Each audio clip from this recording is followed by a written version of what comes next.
حاکمیت یا ساورینټي دولت په څلور بناوو یا عناصرو ولاړ وي لکه نفوذ، ساحه، دولت او حاکمیت. د حاکمیت پرته د دولت تصور نشي کېدای.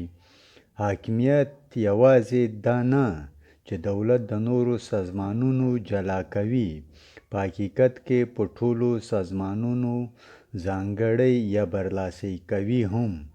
د حاکمیت کوم کوټلی تعریف ممکن نه دی. د موقعیت د ستونزې له مخه په حاکمیت کې توپیر سره کېدلی شي.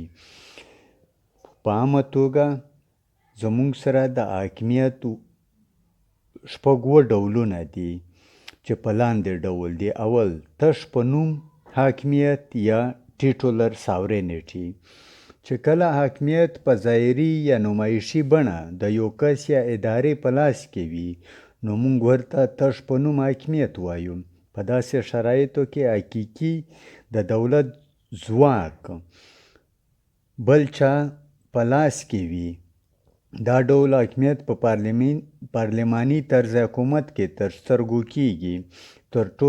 تر ټولو غوره مثال یې انګلستان دی، چېرته چې په نمایشي ډول پاچا یا ملکه تش په نوم واک لري او پارلمان حقیقي واک لري.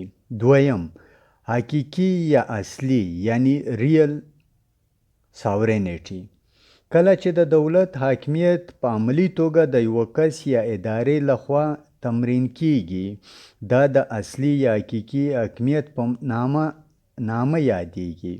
د بیلګې په توګه په انګلستان کې د دولت ځواک تش په نوم د ملکه په لاس کې دی، خو په حقیقت کې د واک سرچشمه یا منبع د انګلستان پارلمان دی. دریم، قانوني یا حقوقي حاکمیت لیګل ساورینټي، چې کله د قانون جوړولو واک یو کس یا ادارې ته د اساسي قانون له مخه وسپارل شي، دا قانوني حاکمیت دی. دې ډول حاکم ته یا ساورن ته د اساسي قانون ساتنه حاصله وي او ټول باید د هغه د قوانینو اطاعت وکړي. د دې ډول حاکم یعنی ساورن لخوا جوړ شوی قانون حتمي وي او څوک حق نه لري چې د نیوکو لاندې یې راولي. د بیلګې په ډول د برطانیه پارلمان یعنی هاوس آف کامن د پارلمان د لاندې چې کوم حصه ده چې په پاکستان کې نیشنل قومي اسمبلی وایي، د قانون اساسی لاندې دا واک او اختیار لري چې د قانوني حاکم یعنی لیګل ساورن په صفت کار وکړي. څلورم، سیاسي حاکمیت یا پولیټیکل ساورینټي. ډیری سیاسي مفکران، ساینسدانان او لیکوالان د حاکمیت قانون مفهوم ردوي او دا تنګ او ګمراه کن ګڼي. ډایسي له دغو کسانو یو دی. هغه وایي د قانون حاکمیت تر شا سیاسي حاکمیت وي چې د کوم له مخه باید قانوني حاکمیت سر ټیټ کړي. د بیلګې په ډول په دولت کې چې چېرته رایې ورکوونکي سیاسي ادارې ټاکي، نو رایې ورکوونکي حاکمیت لري، یعنی پاپولر ساورینټي د خلکو سره وي. په برطانیه کې رایې ورکوونکي زورور هاوس آف کامن ټاکي، یعنی په برطانیه کې د خلکو په رایې باندې هاوس آف کامن مخې ته راځي او دا اداره بیا د قانون جوړولو واک لري. نو پارلمان باید د رایې ورکوونکو غوښتنې او اړتیاوې په پام کې ونیسي او قانون جوړ کړي.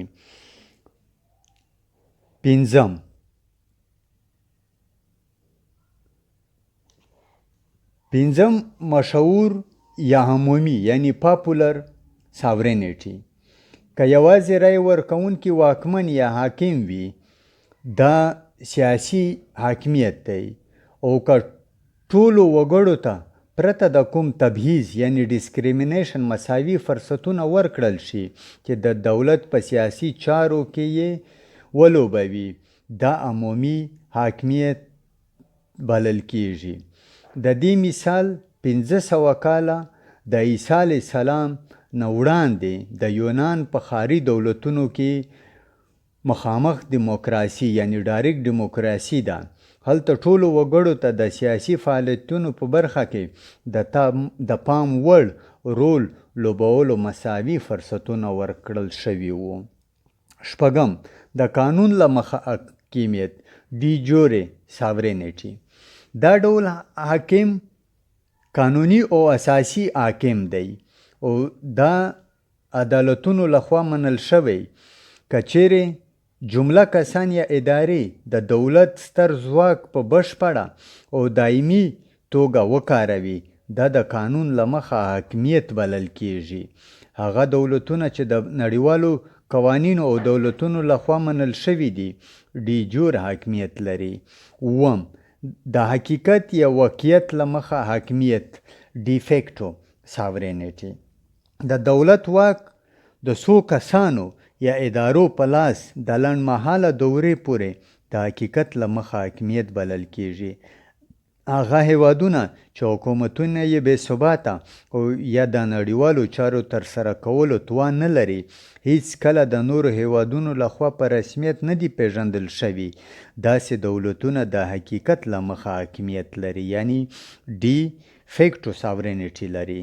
د بیلګې په ډول جنرال مشرف د پاکستان د نظامی کودتا د لارې واک ته ورسېدو او د هغه دا حکومت ډي فیکټو وو، خو په اساسي قانون کې د بدلون د لارې او د اساسي په ځای د اساس قانوني په ځای کولو یعنی د کانسټیټیوشن د بحالولو سره هغه ولسمشر شو او د قانوني حاکمیت بڼه یې خپله کړله.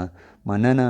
د خان شهید لایبرري یوټیوب چینل سره د پاتې کېدلو.